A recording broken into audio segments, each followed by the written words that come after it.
Thanks for your time, Mr. Mohapatra. Let's start with the recent demonetization debate that is going on. How is technology handling demonetization? We can see a lot of Paytm being used a lot overall.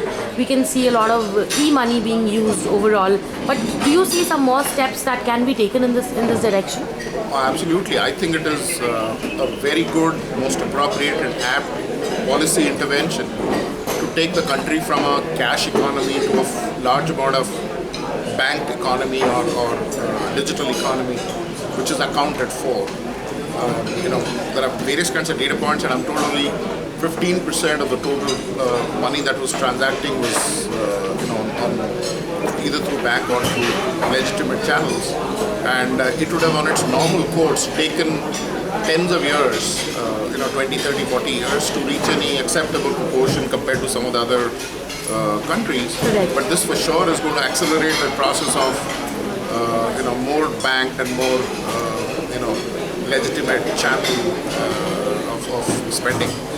It will be generally good and all around for the economy. Coming back to the support, I think technology-wise we are there. We are, as a technology community, have different kind of solutions, whether it is smartphone-based solutions, whether it is mobile-based solutions, or it is solutions using coupons, wallets, different kind of logistics.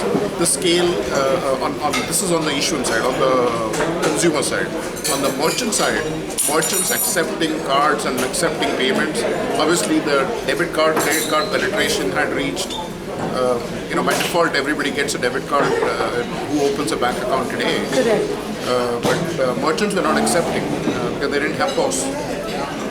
We are one of the solution provider on an integrated merchant solution. We call it Pay Plus, which has in the entire integrated solution, the dongle is part of it. Anybody who has a smartphone can download an app and use the dongle to make a payment. We are seeing more and more customers, banks particularly, who are doing merchant acquisitions, are keen on looking at our wallet and merchant solutions. Sure. While everything in terms of e-money looks very optimistic and,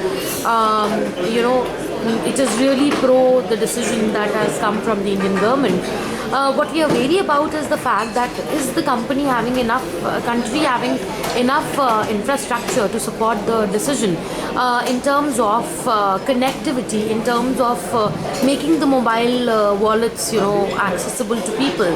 While we are talking of Paytms and the wallet that you mentioned, we are also facing a lot of issues in terms of connectivity. People are not getting enough access, to make the transfers. You're absolutely correct. The transition is going to be a little painful. Yeah.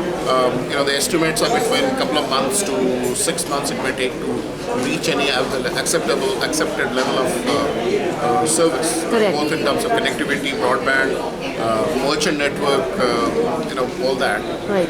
But in the larger interest of the business we are in as a country, even if it takes 3-4 months, I don't think it is too bad for all of us to go through a little inconvenience.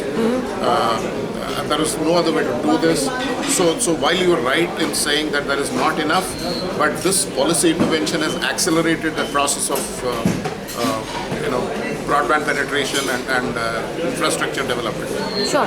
Let's talk about IoT. There's a lot of buzz about IoT, but what we do see is there is not much groundwork that is being done.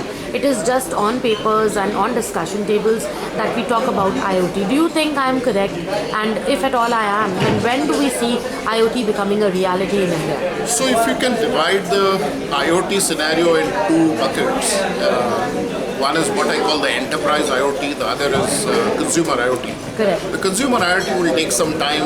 Those fancy devices and adapters being connected to your microwave, to your fridge, to your washing machine, and they're talking to themselves and alerting you. I think that's some distance away. Right. When I say distance, maybe 3 to 5 years.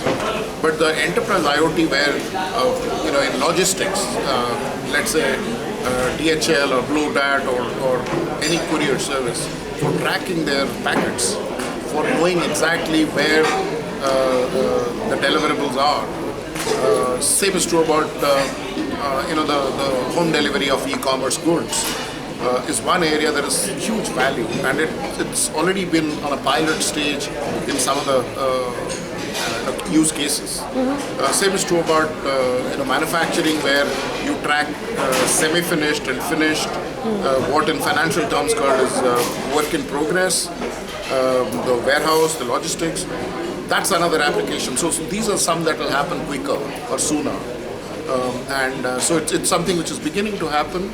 People are doing trial, people are seeing value now, and the adoption will accelerate as it goes. And I think it will impact all of us in next 3 to 5 years. We will see it ourselves. What are the roadblocks that are hampering the growth of IoT in common man's life? I think one was availability of devices. Most of them are imports for India today. They're not made in India or available locally. And not everybody can aspire to import a large number of devices. Their ability to be supported in India. So that's one. But I'm sure if the moment the volumes pick up, it will get manufactured here. It's not as if it's something which is very difficult. The second one is it's a scale issue. The initial cost per device or cost per